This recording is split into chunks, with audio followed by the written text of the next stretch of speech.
video I wasn't planning on making. What's up, my friend? My name's David and welcome to my YouTube channel. In this video, I'm going to be discussing the coronavirus. This was a video that I wasn't planning on doing. I don't really like to jump on the bandwagon, but after watching a quite concerning video on London Reel's YouTube channel earlier today, where Brian Rose interviewed David Icke, I felt compelled to make this video because I think it's very important that people see this. So stay tuned. So ever since the coronavirus became more of a big issue, and I see things like this coronavirus, Ebola, SARS, those kinds of viruses, and not just that, but I see terrorist attacks and big world events. I don't necessarily think that these things happen unintentionally. What I mean is that I've become aware of the fact that there's a very strong possibility that the world is being run by a handful of very, very rich people, and they have, let's call it they have an idea of how they want the world to be, and let's just say that it's not in the best interest of everyone on the planet apart from them. So after watching this video, basically David Icke, he said that whether or not the coronavirus is a man-made thing, whether it came out of a lab, or whether it has been an accident and it's come from the Chinese wet markets where they have live animals and things like that, which is another topic altogether. I think it's deplorable, but whether or not, all that aside, whether or not that it's an accident or whether it's on purpose, the aftermath of what is happening is obviously quite severe. We are literally committing economic suicide doing the things we're doing. Businesses are shutting down. A lot of industries are going to be either slowed down or halting completely. And yes, we need to keep everybody safe, sure. But when it really comes down to it, the most people that we really need to keep safe are the elderly. So he made the argument that if we gave the elderly everything they needed, all the medical attention they needed, and helped them stay alive, then everybody else could go about their daily lives as per normal. And for most people, the worst thing that would happen would be they get some cold-like symptoms or maybe flu-like symptoms. Death would probably not be very likely. Something like 80% of the people that get the coronavirus don't die.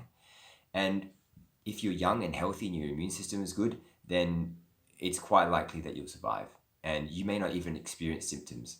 So it really kind of got me thinking. And so obviously why I'm shooting this video is because I wanted you to be aware of the severity of what's really happening. And it's so deep. It's such a crazy conspiracy theory that you would probably think that I was nuts. And anybody who believes this conspiracy is nuts, and that's okay. You're entitled to your opinion.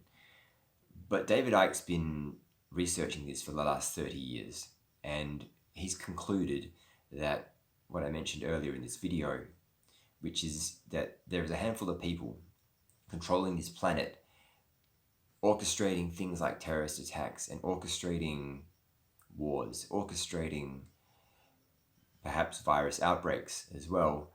And their whole idea, their whole modus operandi, should I say, is creating a problem and then offering a solution to that problem based on the reaction of the people. And if you look around, people have been panicking. People are buying up all the toilet paper, buying a lot of food, wondering what's going to happen next. And if that's the way they've reacted over this, then if something 10 times worse happens, what's going to happen? People will die. People are going to be going absolutely crazy. You may or may not have seen footage of people fighting over toilet paper or fighting over a food item or something, and that's just going to be the tip of the iceberg.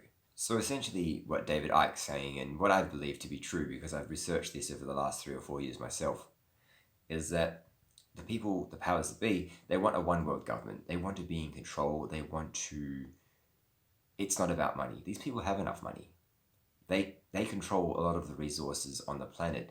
They're the 1%, or the 1% of the 1% of the wealthiest people in the world. And they don't need any more money. What they want is control.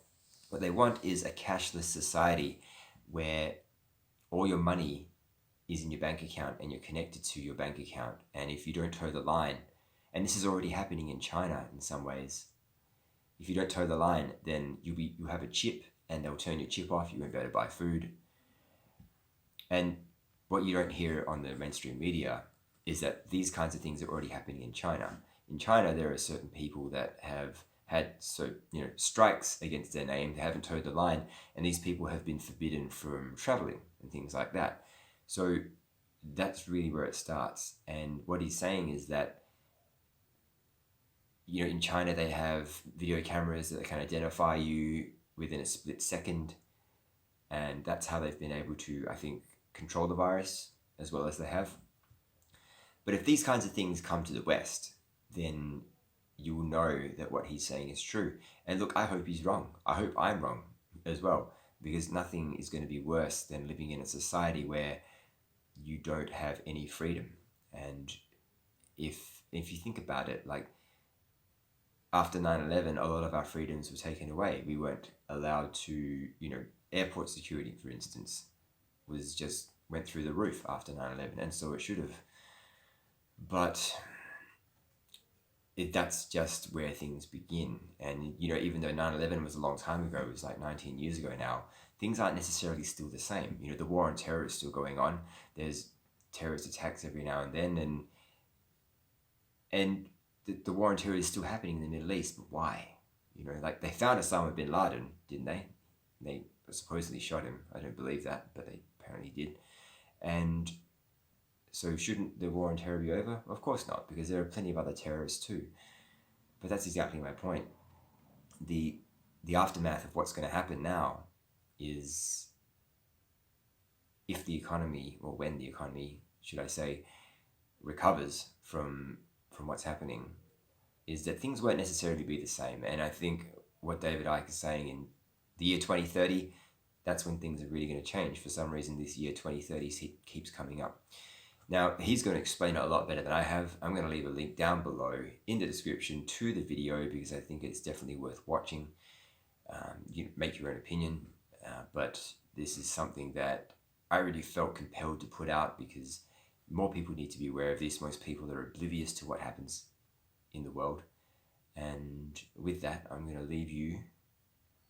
I wish you all the best. Take care of yourself. Take care of your family. And I'll see you in the next video. Peace.